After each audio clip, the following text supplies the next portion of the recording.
નિસ્વાર્થ સેવાની અખંડ જ્યોત. વર્ષ 2026માં પદ્મશ્રીથી સન્માનિત. માનવતા જ છે પંથ મારો, કરુણા જ છે પક્ષ મારો, બધાની ભલાઈ ધર્મ મારો, દુવિધા દૂર કરવી વર્ણ મારો, એક જાતિ બનાવવી કર્મ મારું, બધાને જોડવા મર્મ મારું, ઊંચ નીચ હટાવવું ગર્વ મારું, પડતાને સંભાળવો સ્વર્ગ મારું.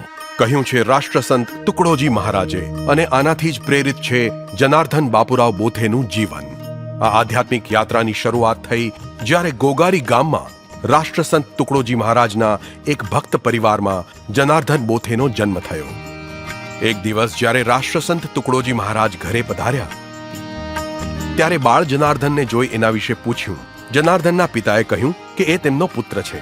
બાળ જનાર્દનની પ્રતિભાથી રાષ્ટ્રસંત તુકડોજી મહારાજ પ્રભાવિત થયા અને તેમના પિતાને જનાર્દનને પોતાની છત્રછાયામાં મોકલવા અનુરોધ કર્યો. એમના અનુરોધને સ્વીકારી પિતાએ બાળ જનાર્દનને મહારાજને સોંપી દીધો. હે ગુરુદેવ મેરે દિલ आओ, सुंदर सेज बिछाया हूँ. જનાર્દન બોથે રાષ્ટ્રસંત તુકડોજી મહારાજના અંગત સચિવ બની ગયા. ઐતિહાસિક ખેડૂત રેલ રેલી હોય કે 1962ના યુદ્ધમાં સૈનિકોનું મનોબળ વધારવા દેશના પૂર્વોત્તર ભાગમાં ભક્તિ દળોને મોકલવા જનાર્દન બોથેએ તેમની કામગીરી ઉત્તમ રીતે નિભાવી. 11 ઓક્ટોબર 1968માં રાષ્ટ્રસંત તુકડોજી મહારાજના નિધન બાદ ગ્રામ ગીતા વારસો અને મૂલ્યોના પ્રચાર પ્રસારની જવાબદારી જનાર્દન બોથે ઉપર આવી સંત શ્રી તુકડોજી મહારાજ કી જય. રાષ્ટ્ર સંત શ્રી તુકડોજી મહારાજ કી જય. ગ્રામ ગીતા એક મહાકાવ્ય છે જે સામાજિક ઉત્થાનનું કેન્દ્રબિંદુ બની ગામડાઓના સર્વાંગી વિકાસની વાત કરે છે, જેમ કે આત્મનિર્ભરતા, એકતા અને સામાજિક સુધાર. મારું માનવું છે કે ગ્રામ ગીતાનો વિચાર એટલે દેશની ઉન્નતિનો વિચાર. એ સામૂહિક કર્મ અને દૈનિક સેવાને આધાર બનાવી પ્રાર્થનાને પરિભાષિત કરે છે.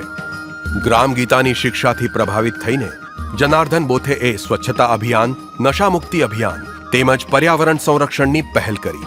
તેમણે આત્મનિર્ભરતાને પ્રોત્સાહન આપતા 850થી વધુ મહિલા જૂથનું સમર્થન પણ કર્યું. 1972માં જનાર્દન બોથેએ રાષ્ટ્રસંત તુકડોજી મહારાજ શિક્ષા સંસ્થાનની સ્થાપના કરી, જેના અંતર્ગત આદિવાસી ક્ષેત્રોમાં 11 રહેણાંક શાળા અને છાત્રાવાસ સ્થાપવામાં આવ્યા. આ સંસ્થાનોએ હજારો વંચિત છાત્રોને શિક્ષણની મુખ્ય ધારાથી જોડ્યા છે. વિદ્યાર્થી મહારાષ્ટ્ર જેમાં મહારાષ્ટ્રના આદિવાસી બાળકોને ઉચ્ચ શિક્ષણ મેળવતા જોઈ ખૂબ જ સમાધાન મળે છે. જનાર્દન બોથેના પદ્મશ્રી સન્માનથી ફક્ત વ્યક્તિગત ઓળખ નહીં, પણ રાષ્ટ્રસંત તુકડોજી મહારાજના વારસાને પણ પ્રોત્સાહન મળ્યું છે.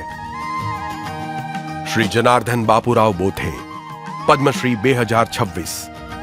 એમને અમારા કોટી કોટી નમન.